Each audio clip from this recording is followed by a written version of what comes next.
Hi everyone, today is my special day. কারণ হচ্ছে আজকে আমার ভার্সিটির ওরিয়েন্টেশন। সো আমি আমার বেস্ট ফ্রেন্ডের দেয়া শাড়িটা আজকে পরছি। সো পুরোটা আমি পরে দেখাবো।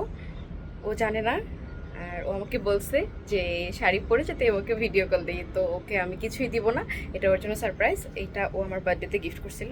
সো সেই শাড়ি হচ্ছে আমি 1 বছর পরে আজকে পরতেছি। সেটা আমার ওরিয়েন্টেশন। যদি আমি শাড়ি পরতাম না, কোনো প্ল্যান ছিল না, আমি ফর্মাল পরেই যেতাম। সো আমাকে সকালবেলা ফোন দিছে, জিজ্ঞেস করলো যে কি করতেছো। পরে বললাম আজকে ভার্সিটির ওরিয়েন্টেশন, সো ওখানে অ্যাটেন্ড করবো। দেন ও বলতেছে তুমি অবশ্যই শাড়ি পরে যাবা। তো ওর কথার জন্য আজকে আমি শাড়ি পরতেছি, কোনো প্ল্যান ছিল না।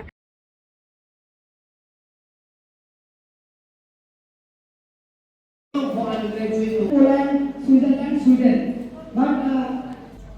Your visa is At the last moment, student I visa, analyze not work and visa. assess my CV and earlier you can March 1.